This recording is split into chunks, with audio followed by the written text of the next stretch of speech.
Welcome to Cimientos 2020.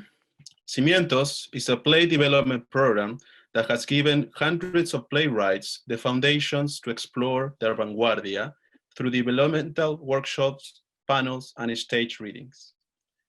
For our 20th season, and due to current health concerns, we're hosting these readings over the Zoom platform.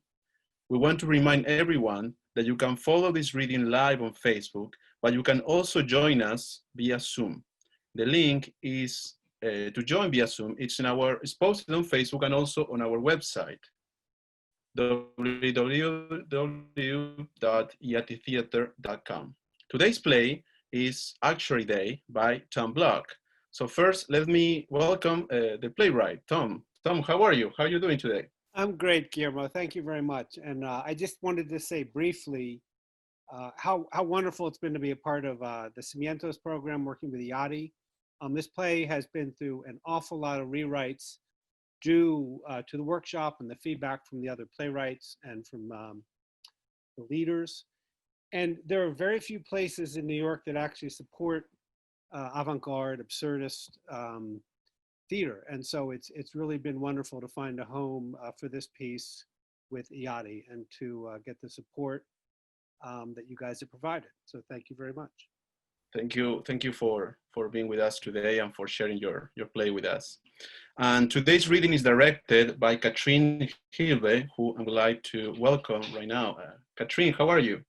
I am fine. I'm so thrilled to be a part of this reading series, and I had a wonderful time working with Tom on this play over time and also with this amazing cast, and we had a great time rehearsing this. So now I'm just crossing my fingers for everything, and thank you.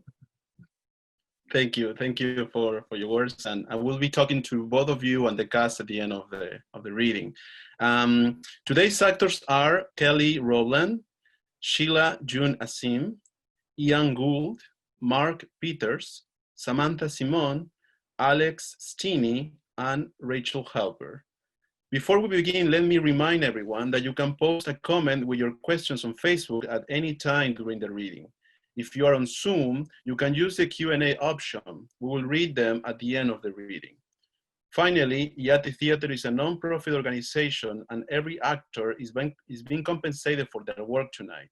If you want to support our theater, please visit www.iatitheater.org/donate.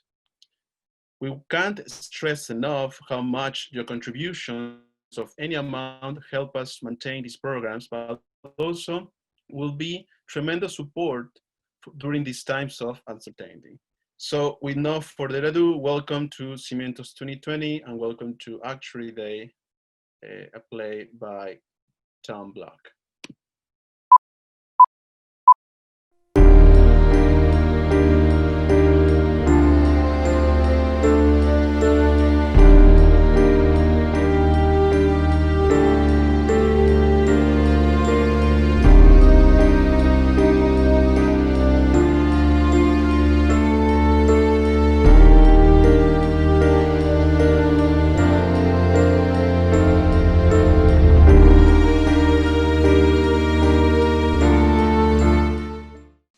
Actuary Day, a play by Tom Block, directed by Katrin Hilbe.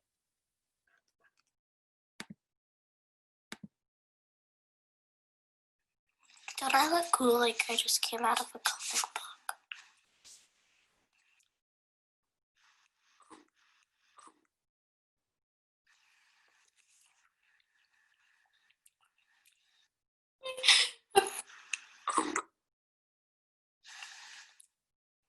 Don't I look cool like I just came out of a comic book?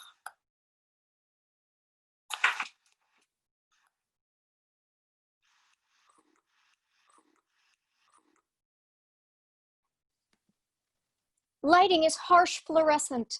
Susan sits in a chair facing a television. She is in profile. Other screens point toward the audience and show what is on the television. Perhaps there is a couch. Susan watches the full video.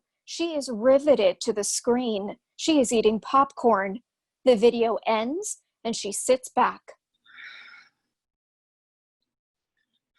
Okay. Okay. Wow. So that's the way it's going to be? I guess they needed someone to manage the construction. Makes perfect sense. It's what I do after all.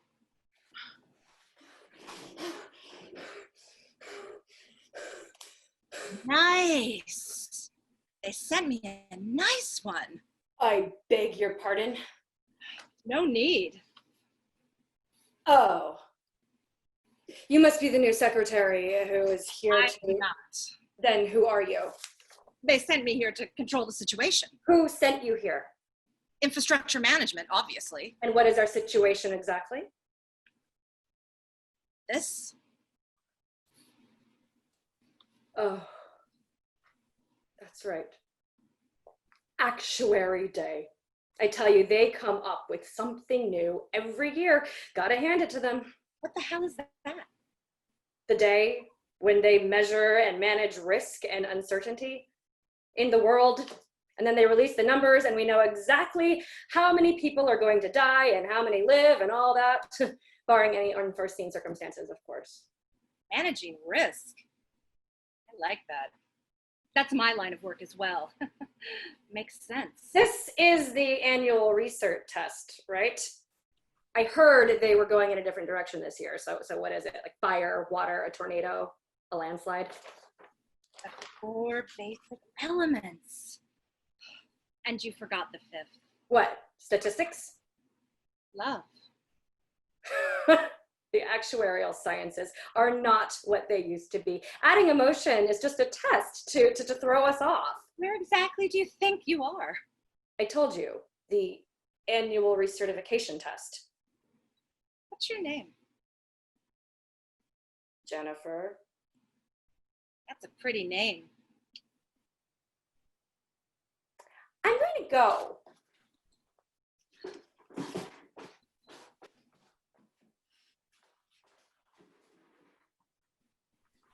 I'm back. You never left.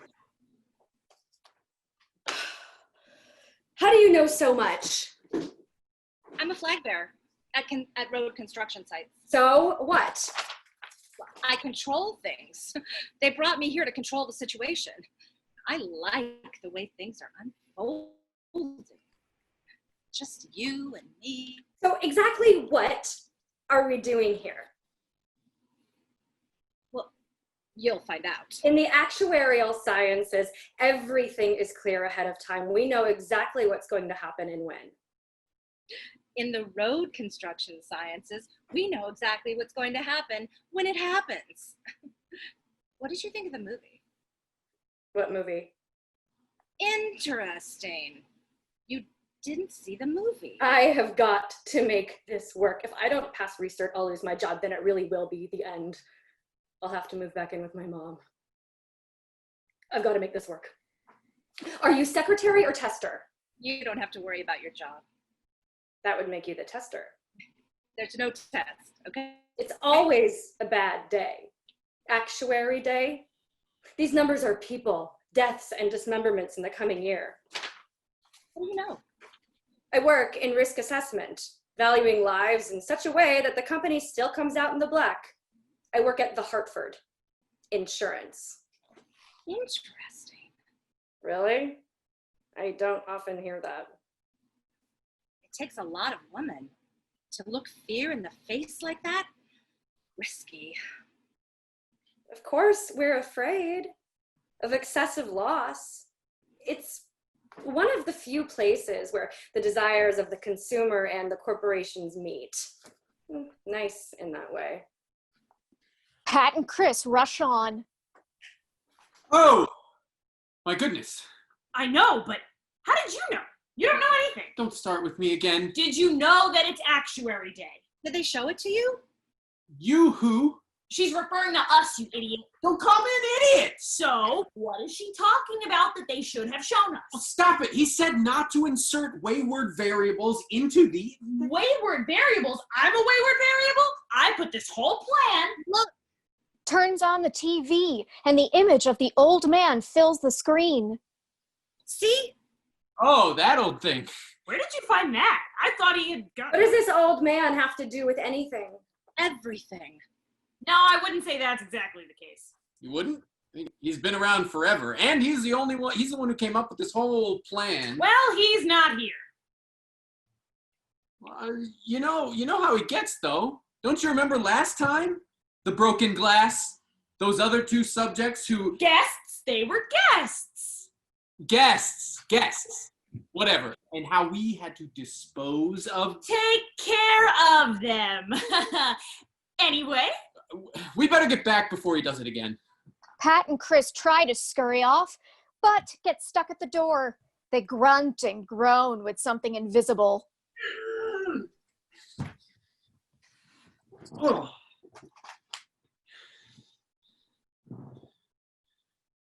Uh-oh. No, he just wants us to stay here and watch them. We're in charge now, remember? So, let's watch. Takes out their clipboards. We just better get it right this time. But, who is the old man? He is the giver. And them? They work for the giver.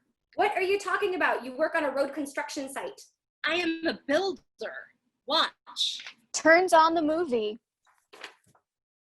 Okay, wait, stop. Did you hear what she said? Something about a comic book? Comic books. Modern myth. Don't you get it? The circle closes between the Bible and the comic book, between then and now, past and future. We've been chosen to return, to begin again, after the fall. How did you decide on these two again? Well, with the options he gave us. I mean, he's giving us a test to see if even with this material we can... How do you know so much? I studied anthropology. So why aren't you an anthropologist? I only took one course. And that's enough to make you an expert? There's not a lot to it. So where are we? At the beginning. What are we supposed to do? Rebuild. She kisses her tenderly. Rebuild what? Civilization. How are we going to rebuild anything without a... Ted walks into the room looking at his watch. Man? Now look at here. Here is a man. I guess we do need one of those. Is this the stay-at-home daddy support group? There shouldn't be women here. What, is this your idea of a joke? Just wait. There's more to him than meets the eye. There have to be women here. What do you do? I'm a philosopher. See? They tend to be impotent. Have you seen the movie? Oh, for God's sakes. Of course, they showed that to me in the waiting room. Waiting room? Who are you? Where am I? You're at the beginning. Beginning of what? I don't need any more beginnings. A change, definitely. What I really need is a publisher. Or a new life. Or a divorce. But how would I support myself? I can't even afford a divorce lawyer. You came to the right place. Are you a lawyer? Ignore her. We're not at the beginning of anything. It's Actuary Day. At first, anything seems possible. Then we'll quantify it and everything will be clear, foreseen. And she's insane. Really? So this is a mental hospital. Well, that would make you insane as well, wouldn't it? No, I was here. I was sent here to assess the risk. There's a lot of risk in a place like this. It's a part of research, life cost averaging, a perfectly normal activity on Actuary Day. I'm not insane. Stupid, maybe. I have a PhD in philosophy and I spend my time making kids' lunches and cleaning up around the house, but definitely not insane. I'm writing a book, The Meaning of Life and Other Things. I majored in the meaning of life. Perhaps I'm dreaming. You know, in Plato's cave, Find this guy. There wasn't a whole lot left out there. definitely not dreaming. How do you know? Susan approaches and puts her arms around Jennifer. Can you feel me?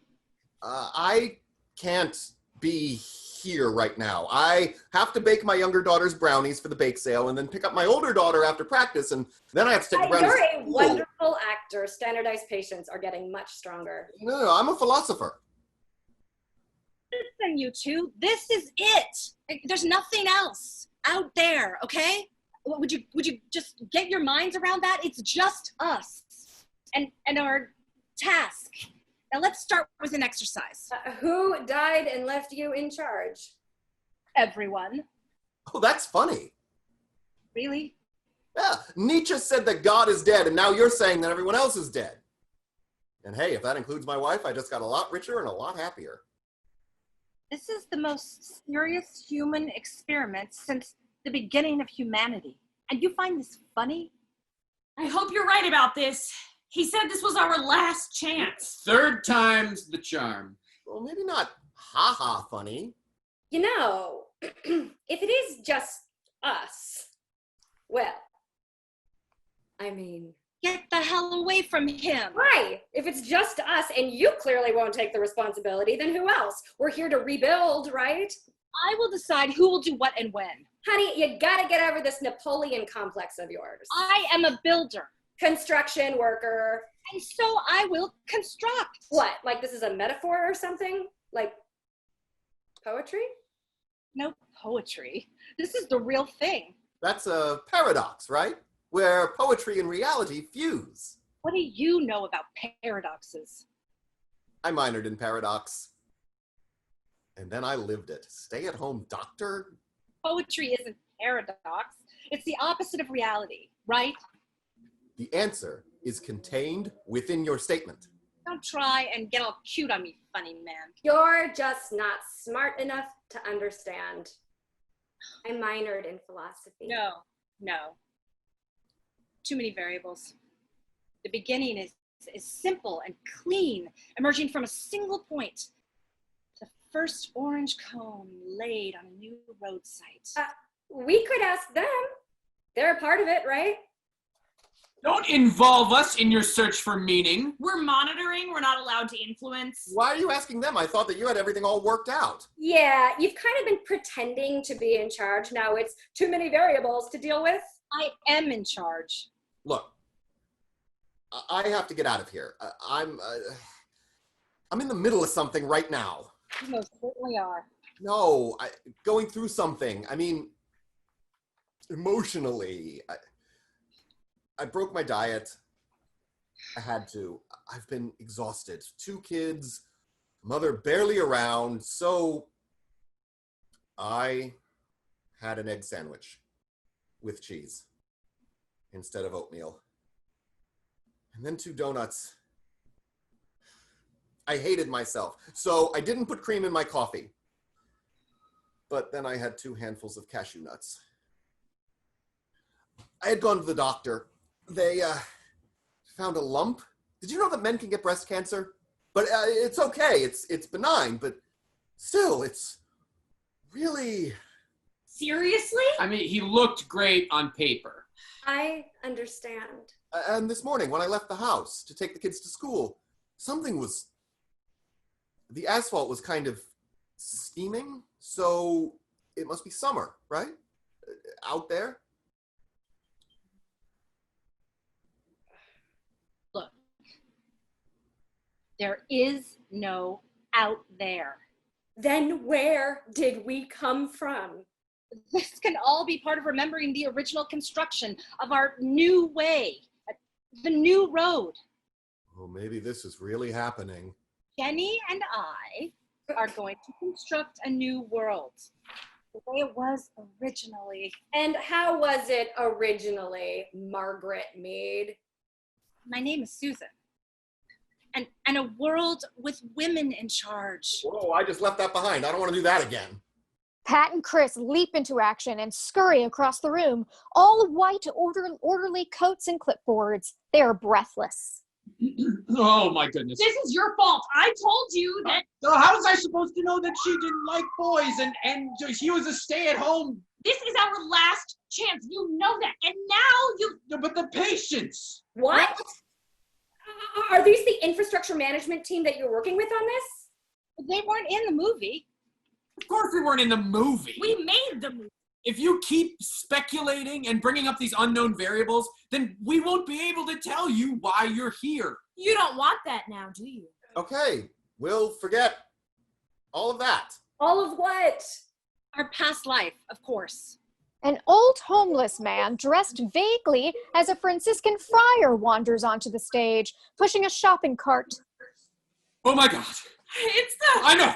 Oh, we're not ready. We must away so we can work in peace. Pat and Chris try to scurry off, but get stuck at the door. They grunt and groan with something invisible. It is a longer and stronger struggle than before. They finally tumble into a heap and remain. Knew it. The old man. An old man, at least. You can see me? Of course we can see you. You're not invisible. When I'm in the street, I am. This isn't the street. How did you get in here? I walked in here. From where? I was walking up first towards the Queensboro Bridge. I live under a bridge. There's a gathering place where I administer to the faithful. You're a religious leader? I try to help others when I can. What do you do with these followers? If we've scrounged enough money, we get some food. Jennifer approaches the man and takes him by the hand, gently guides him to his cart to one side. He resists at first, but gives in to her gentle demeanor. Haven't been touched by a woman in a long time. We'll have to forget all that. Even the delicious food? We won't need that food. I don't see any food here. They'll bring food when we need it, though, right? I can't administer on an empty stomach. Won't have to. I'm in charge here. Of the spirit, too? I'm sure that we'll get out of here soon enough. Chris and Pat traipse back into the scene. Chairs are brought in for the session. They are arrayed in front of the stage with a white-jacketed orderly on either side. They both have clipboards in their hands. The wise man from the film is showing statically on all the screens. Okay, good. We're off to a good start. And I'm glad to see you made it okay. Now that we're all here, we'd like to help move things along. Let's start here. Your feelings. How do you feel? I need this to work out. Well, that's standard. Not in this particular situation. And I'm quite taken with insurance, girl. Out there, I really wasn't able to find anyone who... Well, really... I kind of feel sweet on the philosopher. I know he was married, but she's gone now. And you're right. We'll need to rebuild up from the ground up. Yeah, I like the idea of having a roof over my head. Okay, excellent. How about you? I like theories. You can build a solid career out of them, even if ultimately they have no meaning. Even if they're completely mistaken? It's all about the delivery. So, some of you believe and some of you don't. Is that the best you can do? No one said that. It always starts that way. When do they serve lunch in this place? Not how it finishes, though. These are the last handful of Believe in what? the story. What story? The one I've been telling you about. Oh, not that. That wasn't a story. That was more of a narrative. No, a narrative implies a beginning, a middle, and an end. Ooh, not necessarily. A narrative is simply a spoken or written account of connected events, whether they have an arc or not. The beginning might just as easily come at the end. It would still be a narrative. Exactly, like statistics. They just are. Actuary day. How did you two get in here anyway? We walked through the door, just like you. What door? That one. So then you must be a part of it, which also means that you work for me. We're in charge of it, okay? He sent us here to run the... Well, I'm in. Anything for a bed and 3 squares. He said that we had to get it right this time. It won't hurt, will it? No more than usual. I don't want to be experimented on. What is life out there, anyway? But they don't call it that. They certainly don't call life the study of the fundamental nature of knowledge, reality, and existence. That's for sure. What are you talking about? Maybe we should call the office. Yeah, they'll be able to tell us how it's going. Chris dials the phone, waits. Susan approaches and tries to kiss Jennifer. Jennifer pushes her away. Chris taps his fingers, looks at the phone. All are variously expectant, bored, interested. Sound of ringing and ringing. Nothing. Must have stepped out. Well, still, the secretary should have answered it. Oh, must have stepped out as well. Maybe they're the original enemy, like road salt. Now we have enemies? They did call us guests. I didn't. They also said this was an experiment. Fascinating! The arbitrary attribution of meaning to an insignificant word or event. That's called religion. But not of the spirit. Still, I wish they picked up the phone. They're probably just in the bathroom. Lights power off. There's the sound of a struggle, a moan. Something falls over, scraping a furniture. The beginning of Beethoven's Fifth. Then silence. Then water dripping. Drip, drip, drip. Lights up. Chris and Pat are tied to their chairs, pointing toward the television screen. Benedict is off to one side, sitting on the ground eating. Susan is pacing. Ted and Jennifer are off to a different side, conferring animatedly. The face of the old man has reappeared. So, your little charade is up. It was anything but a charade. They'll come get us. And then you'll be in trouble. Maybe we already are in trouble. Or maybe they're in trouble. They didn't answer your call, right? He did say it was time for us to accept responsibility. Relax, they were just in the bathroom. Ted and I aren't sure we should have tied them up. But they might escape. But where to? Back where they came from? We came from somewhere too. Even reductionism posits an original point in time and place. Not exactly. Liquid ex nihilo. Something from nothing. That's how the universe began. You're going to tell me the Big Bang emerged out of nothingness? From where else could it emerge? Don't argue with him. He's just some homeless guy. He might not even be a part of this. A part of what? Why do those two think they're in charge? Who's to say they're not? I tied them up. I'm in control. Maybe that was their plan. What kind of plan is that? Counterintuitive. So talk. Okay, who put you up to this? And where are they? We can't talk without our clipboards. So if we untie you and give you back your clipboards, you will talk? Of course, that's what we were doing before. You're the one that inserted this whole absurd interlude into the proceedings. I thought we'd gotten off to a very nice start. A nice start of what? The proceedings. What proceedings? Exactly. Stop confusing everything. The mind that is not baffled is not employed. How does that leave room for ultimate truth? Exactly. Stop it. Everybody just stop it. Now, let's get started. Okay, you said you were going to begin. That's right. We did say that. I thought you said we had already begun. He's right. We already have begun. Oh, the whole thing began a long, long time ago. Actually, I think we're somewhere in the middle. But this time we actually have to make it all the way to the end, or else. End of what? Chris leans into Pat to confer. They argue back and forth for a moment. Okay. Okay, what? You can leave us tied up. What if that's what you want us to do? Which? To stay tied up. I love a good conundrum. I minored in them. You said you minored in paradoxes. What's the difference? I'm a sapiosexual. Well, that's sex with apes. If we don't get this right, that's where we're headed. What do they want us to do? I think we should do the opposite.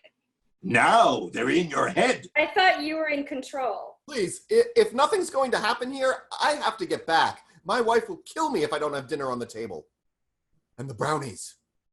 The bake sale, they might be burning. I don't remember if I left the stove off, turned the stove off or not. Well, now you're just being absurd. Did you minor in that as well? Time is... Don't tell them yet. Well, we have to tell them something. Things are not going as planned. Don't tell them that!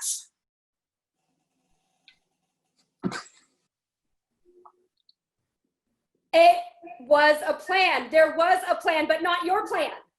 That was the plan!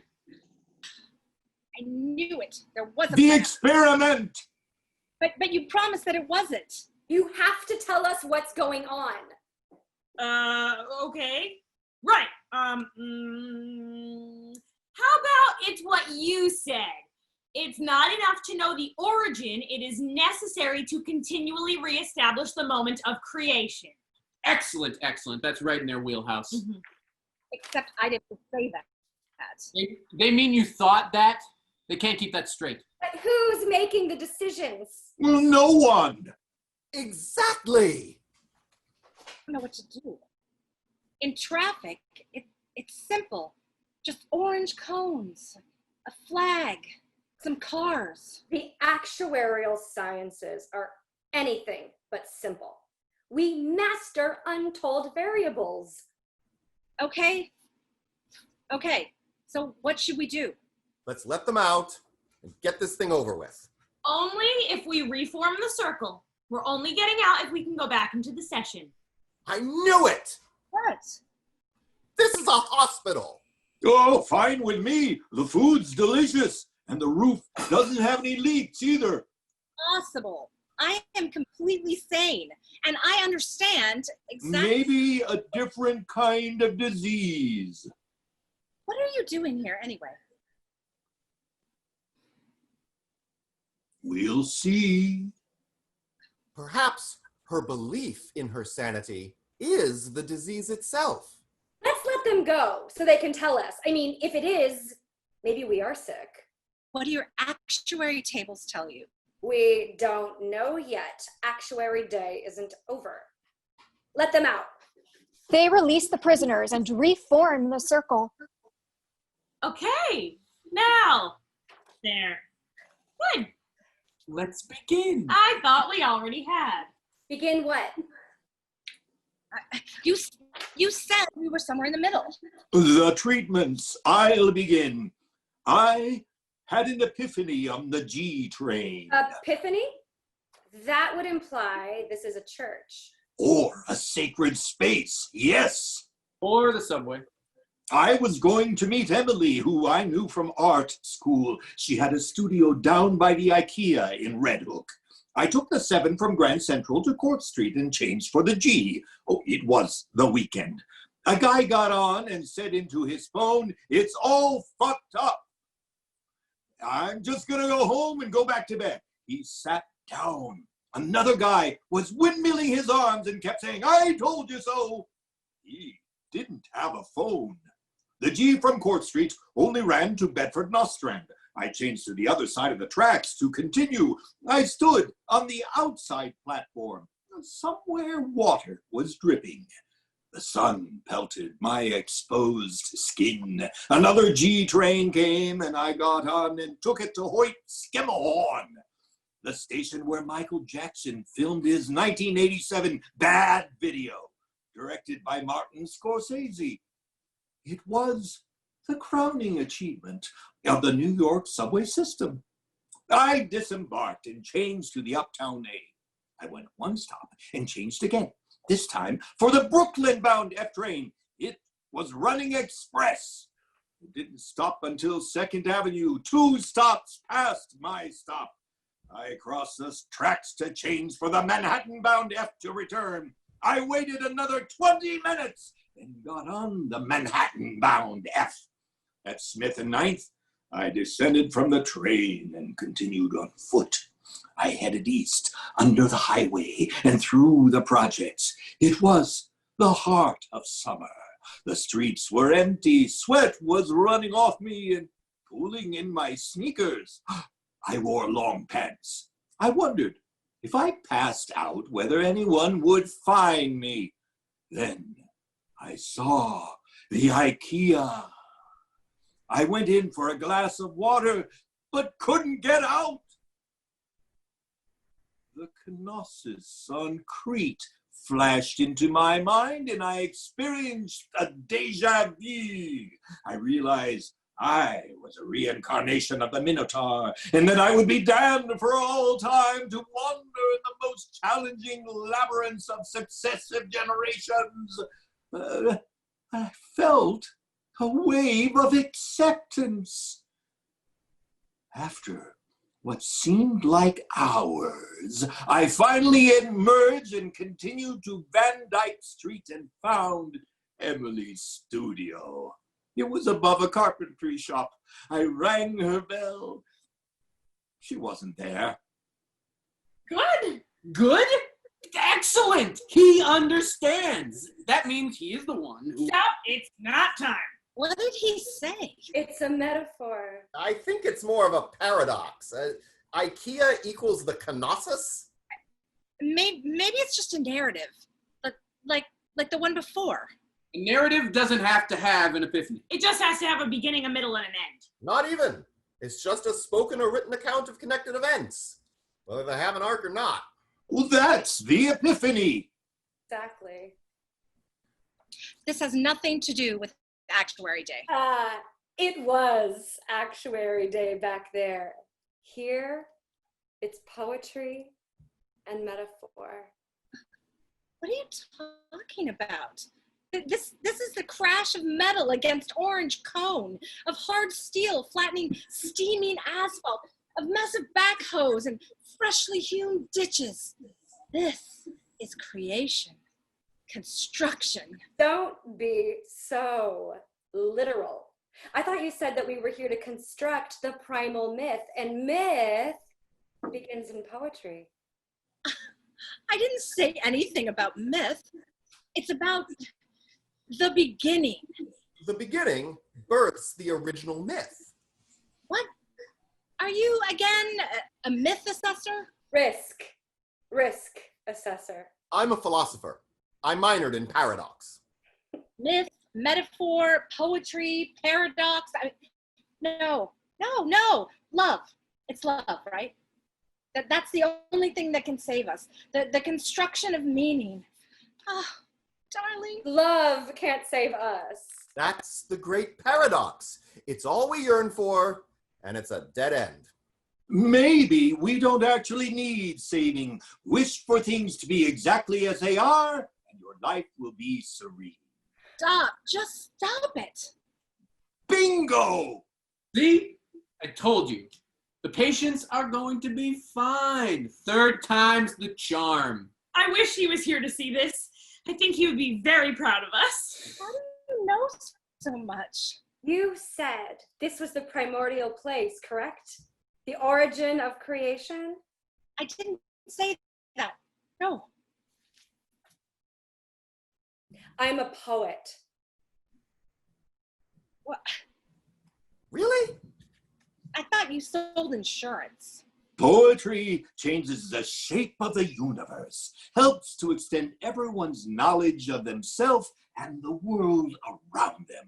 Poetry creates beauty, and from beauty, yearning, life, myth, and yes, love. How do you know? All healers have poetry in their souls. I really think he's going to be the one.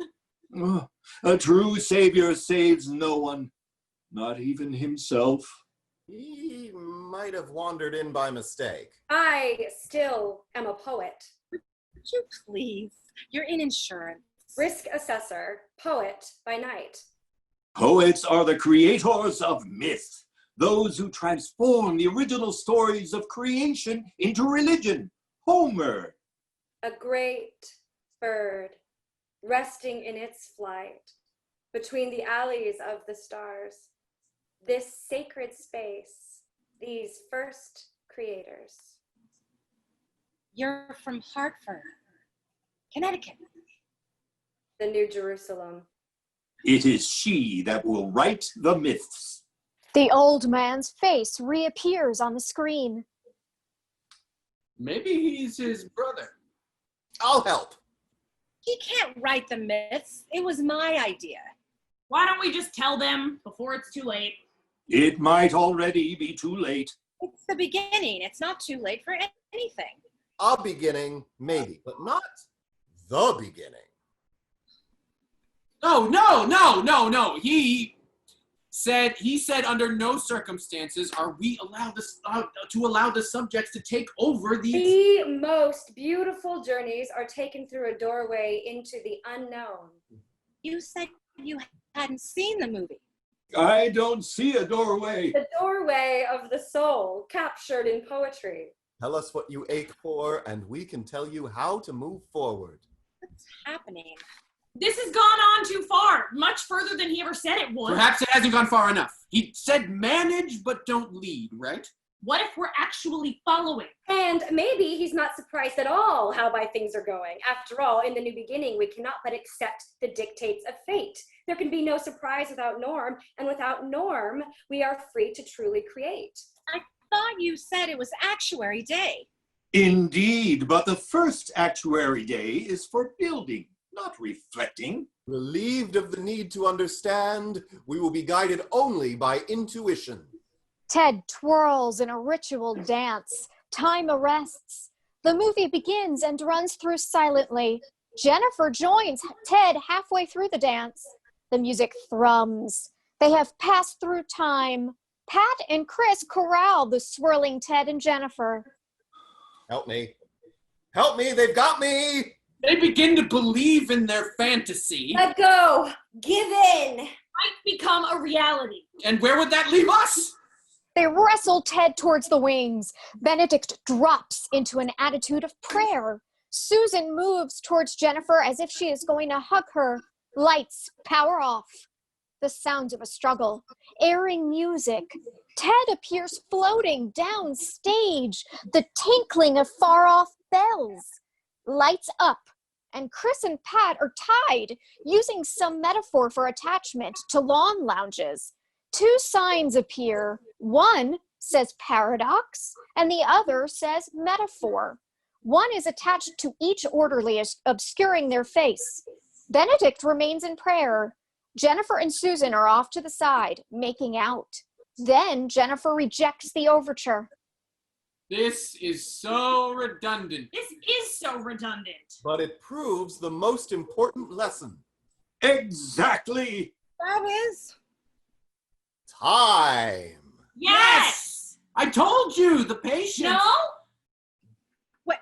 Okay, they're tied up again. But what if we really are what they say we are? Where have they said we are? We have arrived at the place beyond time. I don't remember them saying that. What about the film? Metaphor.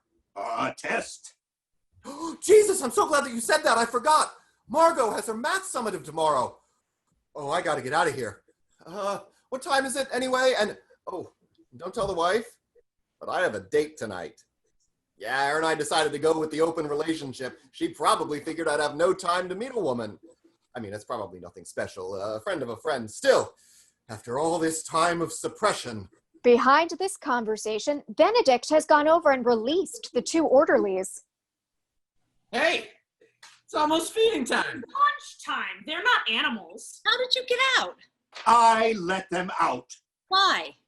I'm hungry. It's almost feeding time. Primal needs? We cloak our primal needs in myth and poetry, heroes and the fallen, but the fact remains, we are animals. Animals? So now we're animals. I am not an animal. The hell you're not. Do you remember how you treated the waiter last Tuesday at Chef Wu's? I ordered a vegetarian egg roll, and that one had pork in it. Hello? Hello, I have to get back to help Margot study, and then I have a date tonight. Hello?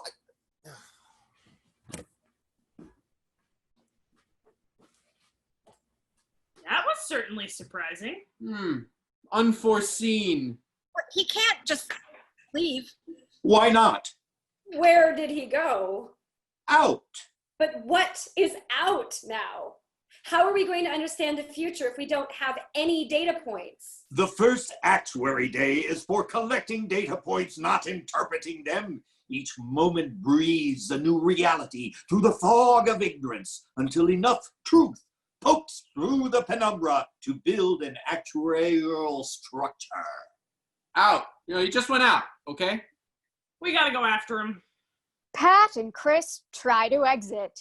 They struggle even more mightily than either of the last 2 times. Then they dissolve into a heap. The primal mystery can be quite bewildering. I don't understand. Don't you think that's the point? But I had it figured out. The film, a new beginning, the choking, the kid choking on the past and moving on, the wise old man, the strange head formations, something known but new, the frog, the animal that came out of the first. The old man disappears from the screen. The screens are blank. They shut him off. They shut him off. Just don't think about it. Okay, so love will save us, right? You and I, with the garden's beauty and the birds singing, the stars will be watching us, and we will show them what it is to be a thin crescent moon. You and I, unselfed, will be together. Is that for me? No. Still, darndest thing. Just relax. Sit. Leads Susan to one of the lounge chairs, lays her down, ties her in a metaphorically, and lays the metaphor sign across her eyes, then changes it for the paradox sign. There. You're contained now. Here at our sea-washed sunrise of generation, new gates shall appear. A mighty woman with a torch, whose flame is creation. The imprisoned lightning of ourselves will flash, revealing a new way, mother of rebirth. In containment, comfort, safety. The first seedling. Isn't this place where past and future collide? Rebirth. That's right. This sacred cabin. And everything is exactly as it should be. The origin, the place of return, the beginning of time. I'm in control. I'm the first creator. I'm the mother, Eve, the builder. The orange cones of civilization laid with care, one after the other, pointing a new way forward. Me. You need rest. Rest. No, you must tell me, what is the beginning? Again? And why are you suddenly in control? I am. Because I understand. The film. Can we watch it? Again? The image of the old man flickers back onto all the screens. The face morphs briefly into Benedict's face, then returns. Oh God. There were others, right? Here? The man. The primal seed. The homeless guy. Friar. The 2 peons. Orderlies. Friar? Orderlies? No, it can't be. That would mean... What is he doing back? I'm sorry I'm late. You're right on time. I thought this was a place beyond time. Like Homer, he has gone and returned. One of those few who escaped precipitous death and arrived safely home, having survived the great voyage. Are you Caridad? What? No, I'm... Close enough. It's Jennifer. This is where we were supposed to meet, correct? Where else? The brownies still had to finish baking, and I had to help my daughter prepare for her exam. And I wanted to change out of these old clothes. I had on a man wants to look his finest, after all. You have nothing to apologize for. He's talking to me. But you didn't believe. Now I do. Places some kind of shroud over her. Now, here we are, a new beginning, just you and me. Motions to the three lumps, and Pat and Chris awaken and scurry to a table and chairs down center. A bottle of wine and glasses emerge from the wings. Pat and Chris return to their lump. Jennifer fills 2 glasses. To us. But,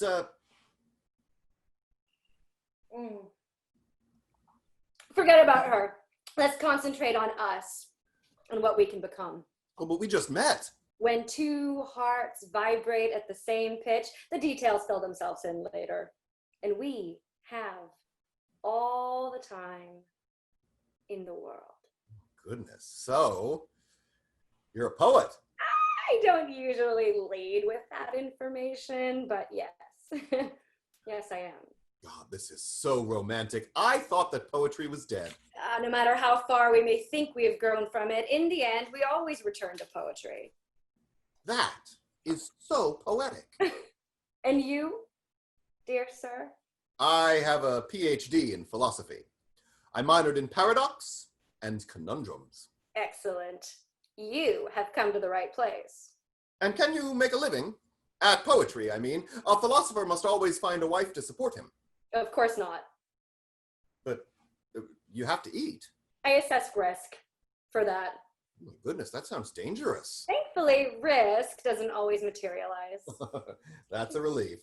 Benedict awakens and scurries into the scene. Yes! In here! They're in here, of all places. So, things are back on track? They never left the tracks. So it is love? In love, no longer thou and I exist, for self has passed away in the beloved. Now will I draw aside the veil from love, and in the temple of mine inmost soul behold the friend, incomparable love. So he says, He is the doctor. he has filled the void left empty. By a too long voyage to the lavatory. Benedict looks at his clipboard. First of all, the table has to go. Pat and Chris hustle to the table to the side and return. There. Now we must test for love. So it is research. I knew it. In their lover's test. Our fate doth rest. A test of love leads not to garnered truth. It stands before us, ephemeral, a wisp of smoke from which we build a solid roof. Please, my assistants, the test. And so, the moment of truth. Kidnapping drill! Kidnapping drill! They wrestle the friar robe off of Benedict and he becomes a homeless guy again. He begins to forage for food scraps. You, little girl. Let's see how far love can take you. Please, I was on a date.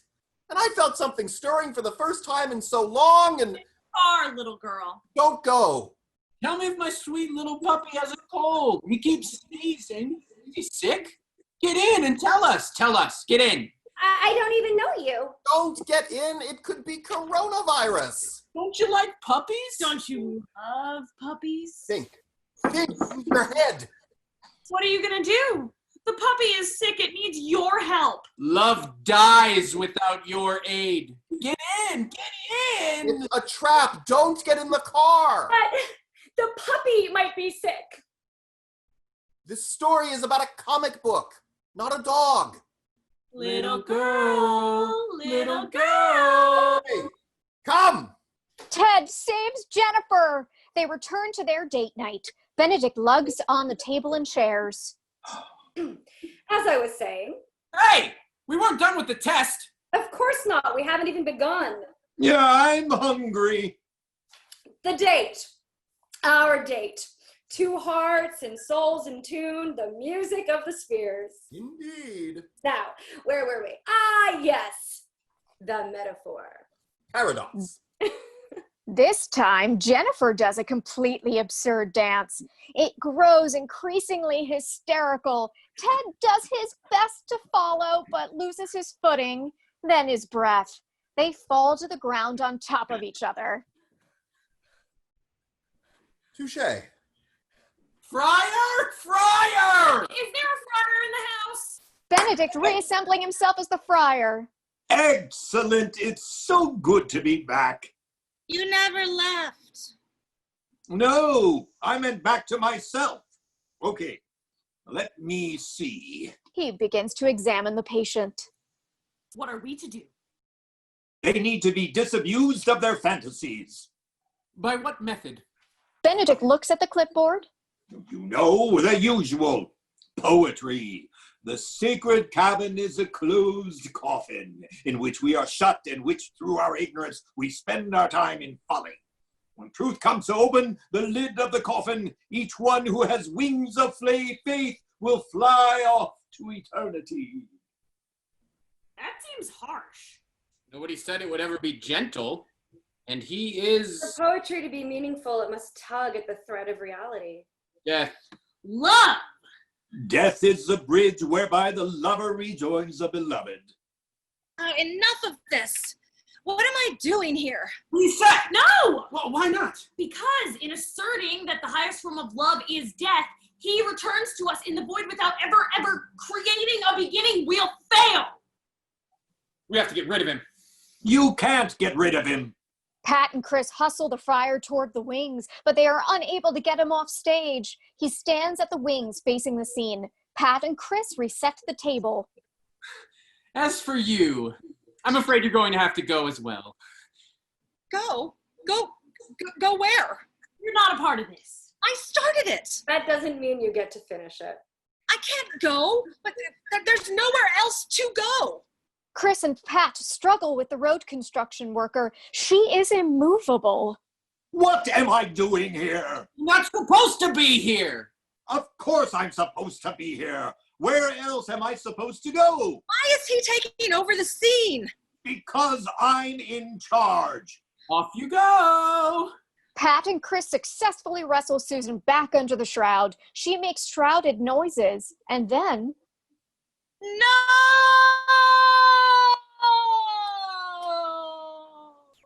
The sound of something falling and falling. The others cock their ears, waiting until the final crash of landing. They return to the scene with satisfied looks. Susan unmasks herself and eases unsurely back into the fray. I knew it. There was nothing down there. That's the point. That's the point? That nothingness, which is nothing of the nothingness we're all familiar with. Not that nothingness, which is nothing but empty space and time, like when you open an empty room. No, that nothingness where nothing truly exists. Not space, not even time. As I earlier noted, aliquid ex nihilo. Everything comes from nothing. He's the primal scene. But he's not the giver. Where does love fit in? The doorway from nothing to something. How do you find the doorway? Myth. Yes. As long as he doesn't start with that love and death bridge thing. As if you had a choice. Myth emerges from the something laid over top nothing, thereby offering the primal paradox. That makes no sense. Exactly! Myth must summarize the essential moments of a beginning hewn from a nothing from which some thing emerges. How does something emerge from nothing? How many times do we have to say aliquid ex nihilo? Everything comes from nothing. This something, thus produced, is codified through violence, the original creative act. Now, Violence? I thought the answer was love. Love. The buoyancy of love and alchemical quintessence, a shimmering aliveness that is both still and in motion, emerges from the violence of the primal explosion. It is then quantified in myth. Ooh, I'm getting goosebumps. However, we have seen no such generative violence to this point. Thus far, the experience has been circular. A circle has no beginning and therefore cannot birth the original story. Is this really necessary? Success has its price. We can't fail again. You're forgetting the origin of these essential events. What are you saying? I thought he's just some old homeless guy. That's what you said, right? Right? Was some old homeless guy. Now he's the giver. But what about the old guy from the movie? The old guy is still in the bathroom. There is no ancient story where ultimate knowledge belongs to some old homeless guy. But there is now. Benedict stands and approaches Susan. Would you like to help? Are you sure it's supposed to go this way? Of course I am. Don't listen to him. He's a homeless guy. You said so. You said so. Omne profugo nos esiem. Exactly. Truth often chooses very odd vessels through which to manifest itself. It is faith that saves us, and faith grows from action, however arbitrary, and then the sanctifying of this action through a constant retelling of the narrative. Myth. The original Actuary Day, when reality becomes measurable through myth. The gramophone. Wherever that may be. It's gotta be her. That's a prefacto statement, meaningless. Then I'll make it thus. Jennifer starts to choke Susan to death. Susan pulls away. What are you doing? Killing you. Why? Haven't you been listening? Myth begins with the original destructive act. But why me? He's our nemesis. Perhaps I was, but you waited too long to act. Now I have removed myself from the centrality of this story by donning the friar's mantle of faith. He is our savior. The other's in the bathroom. Get him! Susan jumps on top of Benedict and wrestles him to the ground. Pat and Chris drag Susan off of Benedict. Benedict scurries to safety. Pat and Chris join him at the doorway with their backs to the action. Like ostriches, they believe their lack of sight protects them from the original creative violence. A sign drops which says ostriches. This sound of ostriches booming. Benedict watches, perhaps eating the original popcorn. So, she moves in on Susan. What? Why? Only one of us can live. We must fight to the death. You promised that only love could save us. Only love can save me. One couple. You're fighting over me? Oh my God, what an honor! We can share him. Oh, don't be absurd. You heard what the giver said. Myth without primal violence is circular. Lights power off. Sounds of a struggle and redemption. All but Pat and Chris exit. Beethoven's Fifth again. Benedict cries from off stage. Ah, these rolls are stale. Lights up. Pat and Chris sit at a table. The image of the old man comes on. Then the movie rolls for a few seconds. Nailed it! I don't know. We never got any confirmation. He was in the bathroom. Benedict ambles on and sits with them. Well? An image of the other three participants comes onto the screens. They are bewildered in a white room, unsure of what comes next. The philosopher was certainly a bold move. That was their idea. But it seemed to work out in the end. It was my idea. And the framing. Okay. Poetry. I wanted to go with narrative. We did go with narrative. I mean one with a beginning, a middle. Still. Yes? Yes? Now, they seem Confused. Lost? Oh, that's standard. And sometimes the most obvious way is the best way. Occam's razor. Oh, shut up. But maybe next time we can go for something a little more.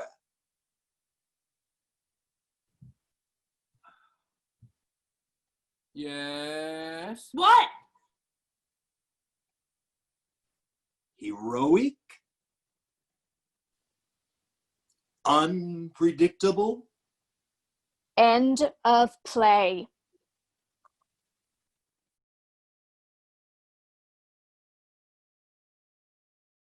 Thank you very much. Thank you for our audience to be here and for our amazing cast, director, and playwright for this great reading and this amazing play. My name is Guillermo Severiche. I'm going to be co-hosting this event and the Q&A that we are going to start now. And my co-host is Gianni Perez, who's looking on Facebook. So I would like first to bring everyone back to the stage to start our Q&A. So let's give an applause to Kellye Rowland. Muy bien, gracias, thank you. Sheila, Joon, Azim. Thank you, fantastic. Gould. Hello, thank you.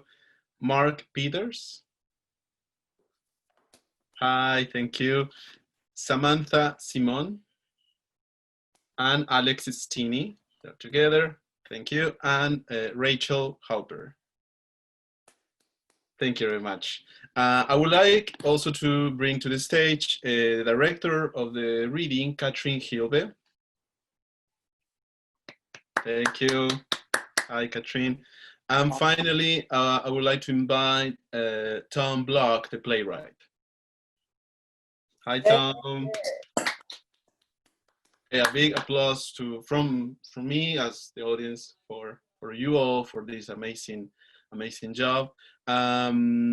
For our audience here on Zoom, you can ask any question using the app. You will see there the option for you to ask any questions for director, playwright, or the cast. And if you're watching on Facebook, you can also just write your comment, and I will be reading your questions. So Tom, let me start with you, if that's okay. I would like to know, how was your experience for Cimientos 2020 with this play in particular?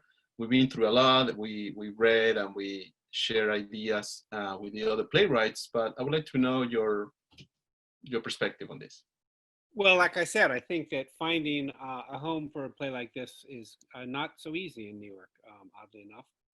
And then the feedback at the workshop, when we sit in a room with all the playwrights and you and Winston and the director, it gives just a ton of ideas, and it went through a major rewrite. I mean, our Ted was regendered, so we had to the point of regendering one of our main characters, but and then a lot happened with Pat and Chris. They came to the forefront. So I found the experience extremely helpful. I mean, I think it reads like a much more coherent play, and then working with Katrin and the cast up to the last moment, I made a note about 10 minutes before we went on.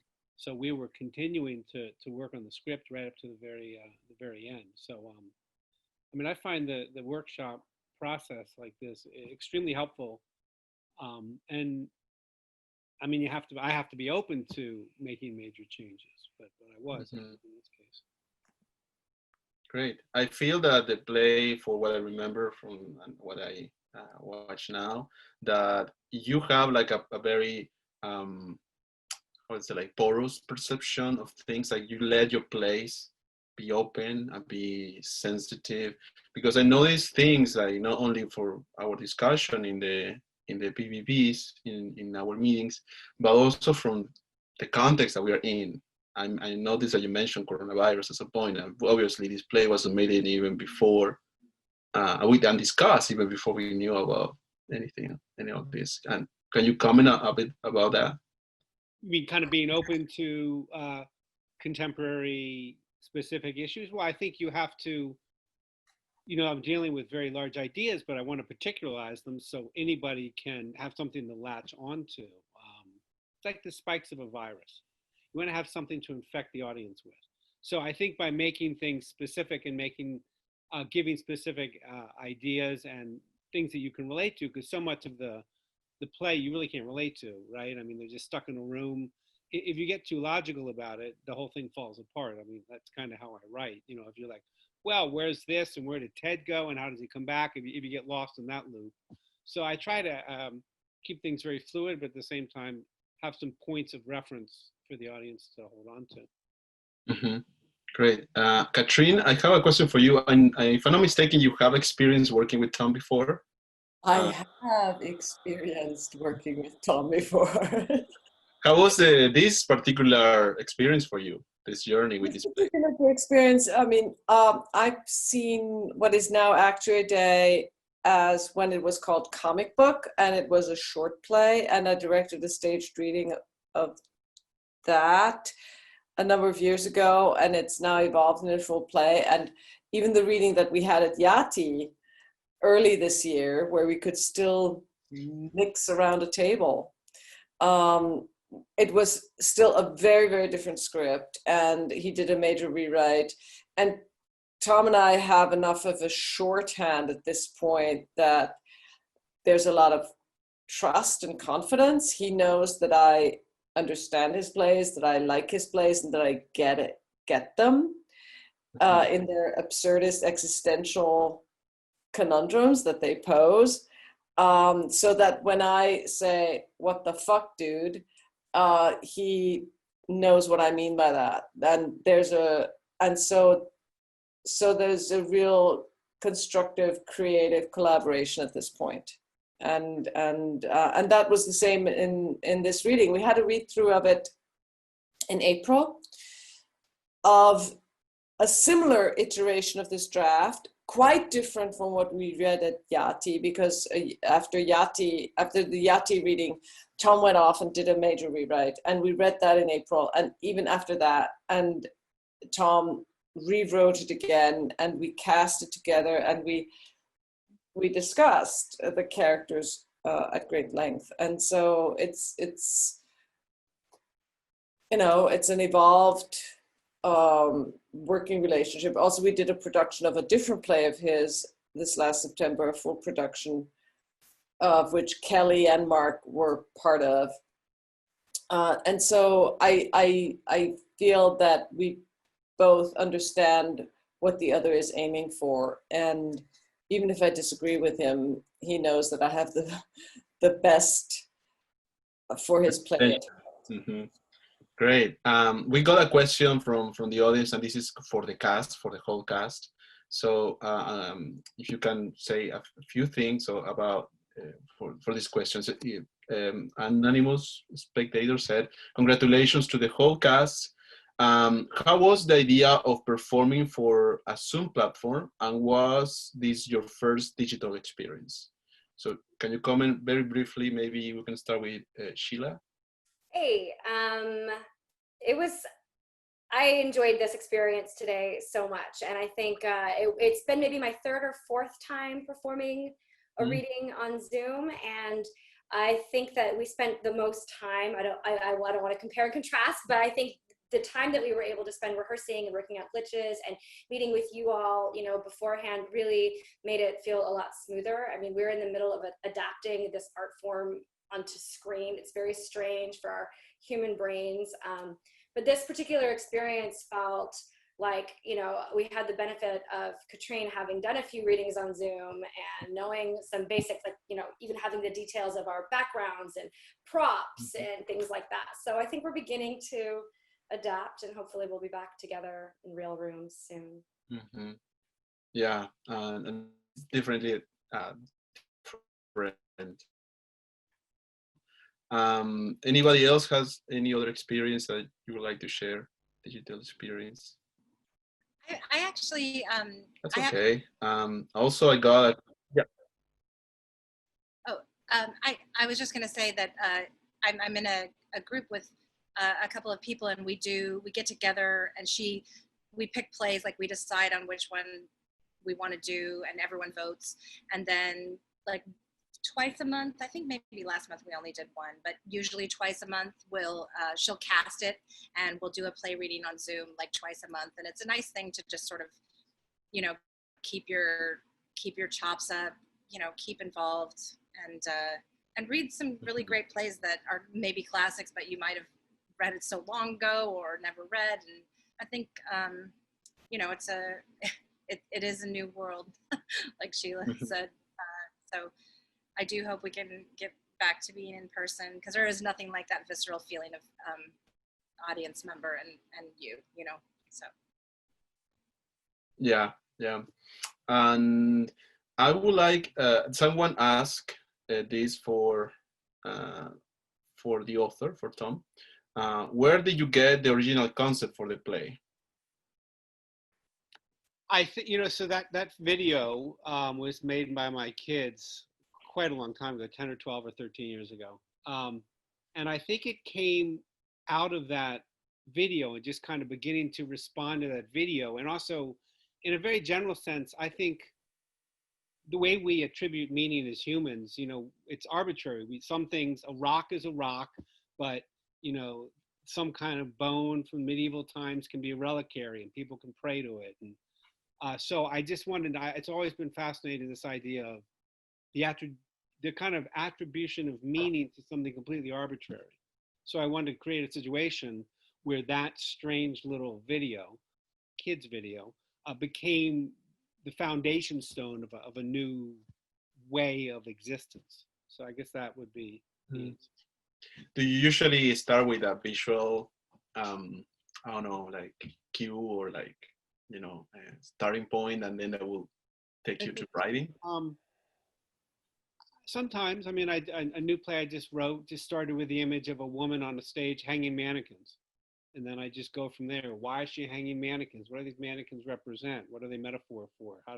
So I guess oftentimes it does, because I am a visual artist. So a lot of things do begin visually, or just a very, a basic idea. An idea, one very simple idea, I might have an ending in mind. I might have a beginning. But it's usually from one point, and then it kind of takes off from there. And look, this play has been through many, many rewrites starting in 2013. So it's, these plays have a long gestation period. Mm-hmm. And we got some other comments. Rachel Carnes saying that she says, great work, all wonderful to see your play, Tom. And also another comment, given the restraints of Zoom performance, you did a brilliant job. So that's good. It's great. Great. Sorry. Johnny? Yes, I have a question from Andre Barufi here on Facebook, and please keep them coming. I would like to know if the playwright wants to change anything after hearing this reading. Thank you, Andre. If we were going to go forward into production, I would sit down with Katrin, but I think it's pretty close. That ending, I did about a 2-page ending yesterday, and then, like I said, I was still kind of fudging around with Pat and Chris a little bit. They're very fungible, those two. I think it's getting pretty close to where I would want it to be. But if we were going to move forward, Katrin and I would sit down and talk about it. But I don't think there's any more gender changes or anything like that. I'm pretty comfortable with the time and with the energy and with the interaction and language. So that's what I would say. I think it's getting pretty close, in my opinion. Great. We have a question here from Mark Barrett for Sheila. He's asking, your character did have an arc, it seemed. How did you approach that? I think any of us could, maybe besides, I think most of us could answer that question. And this is one of those plays, I think, Tom, that, it gets better and better with time. Like even our third rehearsal, we were all having like, whoa, whoa, whoa. And so finding those moments of change, and with Katrin's guidance. But, my particular character, Jennifer, is written as, a risk assessor by day, poet by night.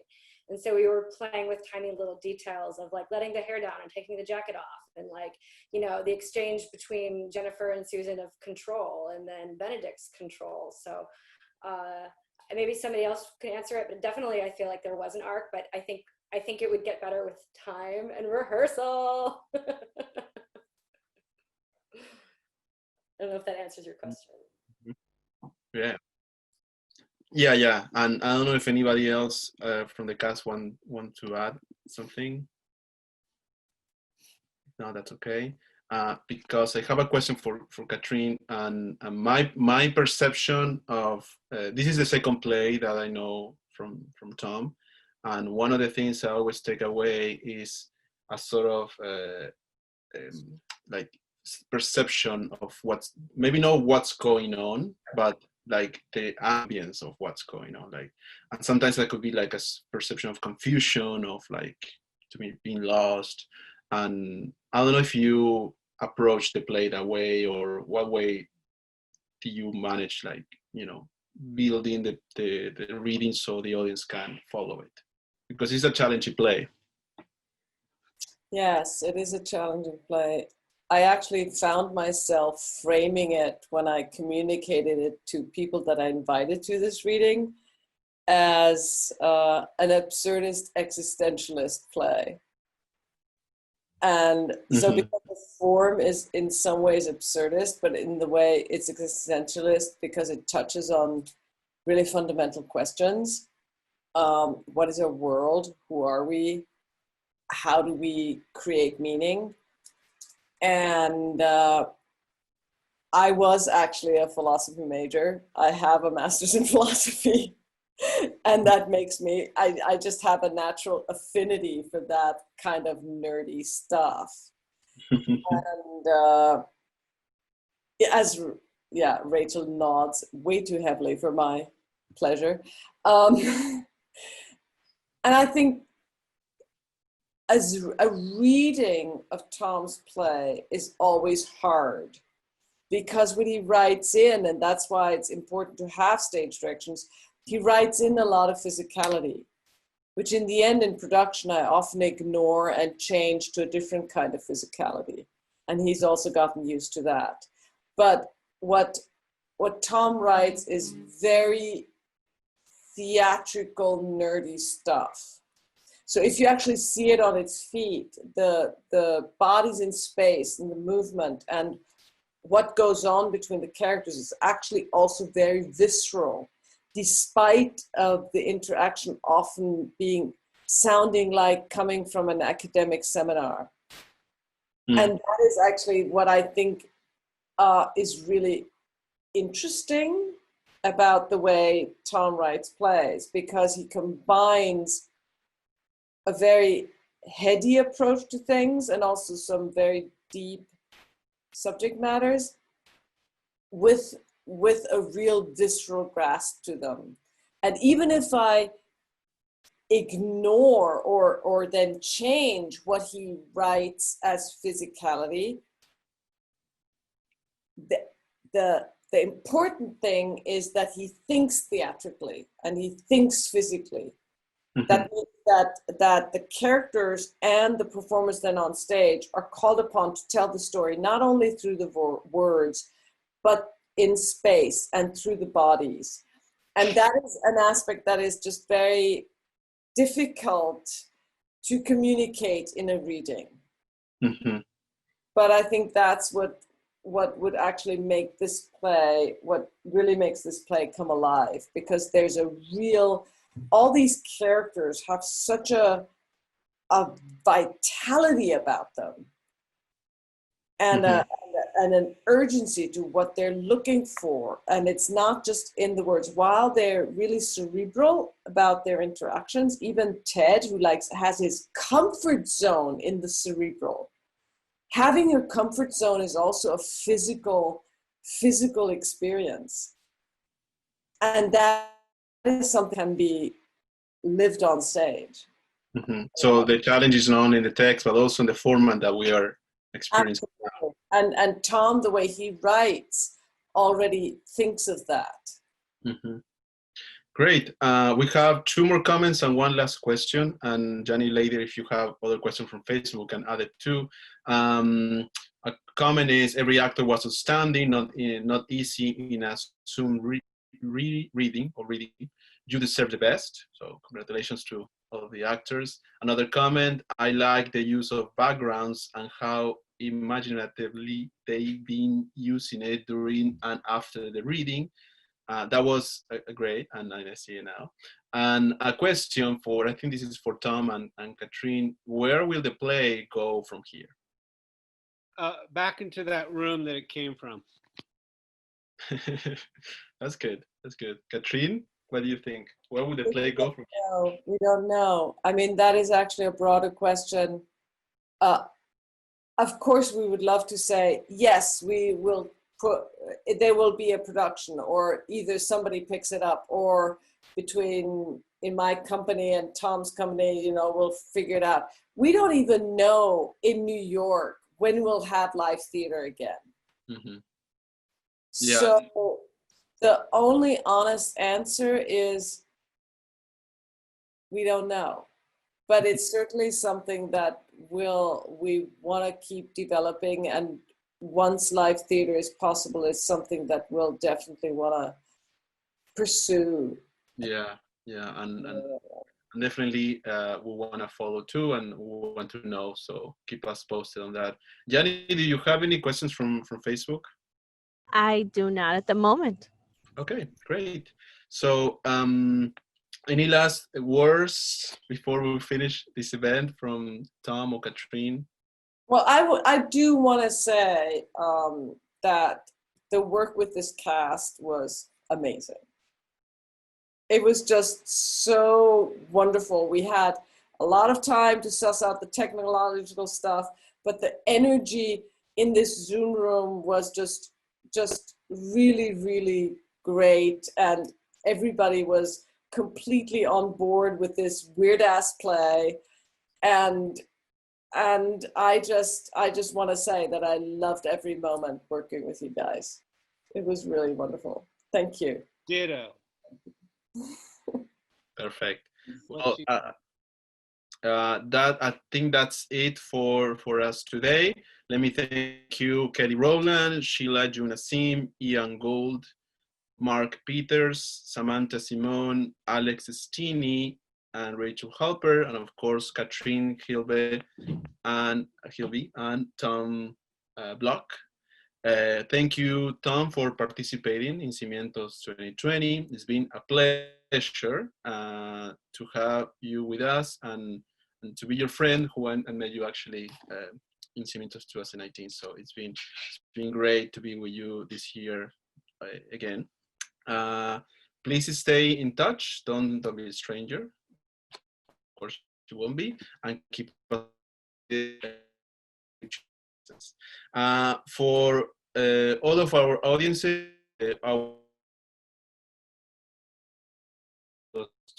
these readings, we're going to have 2 plays tomorrow. At 6 p.m., we have a play in English, Finger, by D.C. Castro.